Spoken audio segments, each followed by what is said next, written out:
Going for Hagrid today. What do you think? Like, it isn't like Hagrid every day. My hair is wild. A little bit like my insane need to get this topic talked about more in the right way. The correct information. The misinformation. Specifically, and very importantly, the men who were also involved in the crimes at 25 Cromwell Street.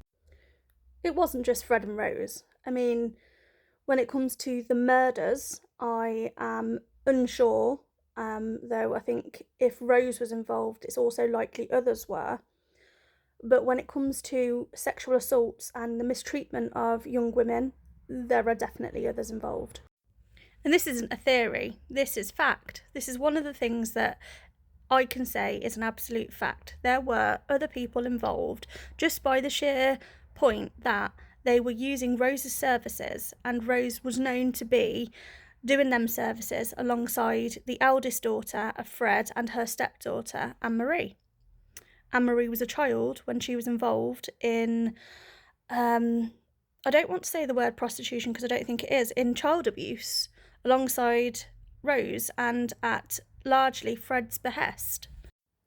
Before Rose went to trial for the murders, she was also up on charges with two other men in the community. I think one of the men lived on Cromwell Street and one of the men lived on one of the bigger roads near the centre. I'm not going to name them, but their names are within newspaper reports from the time. So these charges were to do with offences against Anne-Marie when she was a child. They are serious charges, but they were dropped before Rose went to trial for the murders.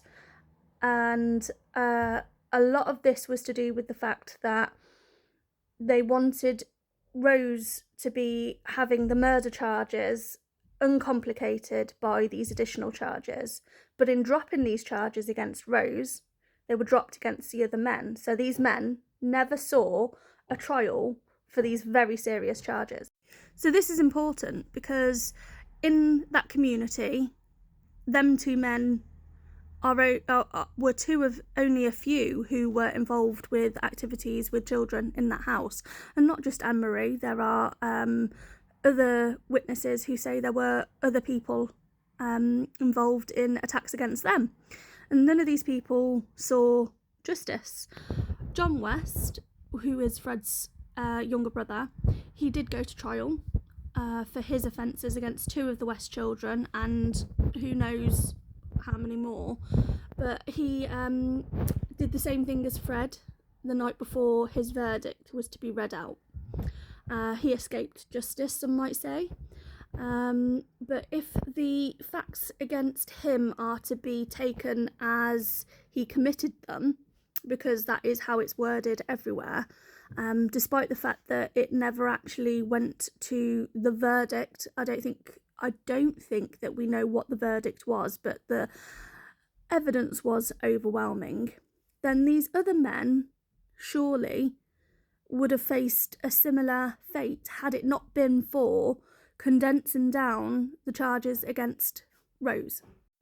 I wonder how people feel about this. It's not a secret, but it definitely isn't highlighted anywhere near as much as other parts of the events, how they either did happen or didn't happen, which are in popular narrative because of media.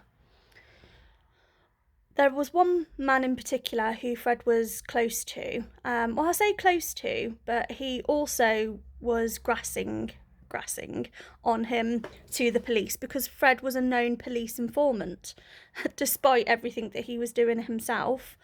Sorry, I've got a bit of mascara in my eye line there.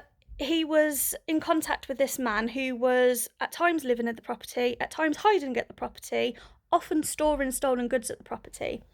In 1980 or 1981, this man actually caused Fred some trouble because of stolen video equipment that he had looked after for this man. And it made its way back to the police, but Fred had already used that equipment for some spicy home videos with Rose. And after that, it seems that they cut contact. The friend wasn't allowed back in the house as a lodger. Gone were the days where he was hiding him in the basement for long periods of time, or hiding stolen equipment under the sink in the lodgers' areas. I have spoken to people who lived there who know that this person was around. And what's interesting about this person in particular is that he was always around when a murder or an abduction took place, and after he left is around the time that things stopped. So I have information about what this man did to a lodger in conjunction with Fred, and it's quite eye-opening. This person told me that they were locked in a room. This person's bedsit, Fred's friend's bedsit, 1 year, given fruity magazines to look at, as well as other things to kind of groom that person, I suppose. But this person was, more streetwise, I suppose. And Fred's friend left to go and get Fred, to go and collect his friend. And as he left, he locked this girl in the room, holding her hostage, basically, with these magazines. This person said, no, bugger that, and escaped through the window. But for me, this sounds like the nearest piece of information of how things could have been playing out when it came to enticing and maintaining one of the victims. But this person has been mentioned in many books, has been mentioned in papers fleetingly, but never looked into. Certainly not mentioned as part of the course of the investigation in a way that you would expect them to. Especially given the very close relationship, this person's own criminal history, and his connection to Fred. And one of many like this. And why has more not been done? Because more people were at risk, if not maybe of more murders, and definitely assaults, definitely harms, definitely crimes, for the ones that could have gone on to be committed after, and the ones that did happen anyway. So it seems a bit laxy-daisy for me on the part of the police, but also the media who like to keep this relevant and as a money spinner. Why has more not been done or investigated about it? I don't know. It's strange. One could possibly assume that maybe some of the people involved are not people who people want to have identified. Just that's a theory difference, not a fact. Theory. But a lot of what I've said is fact. These things did happen. People did get away with stuff. Bad stuff.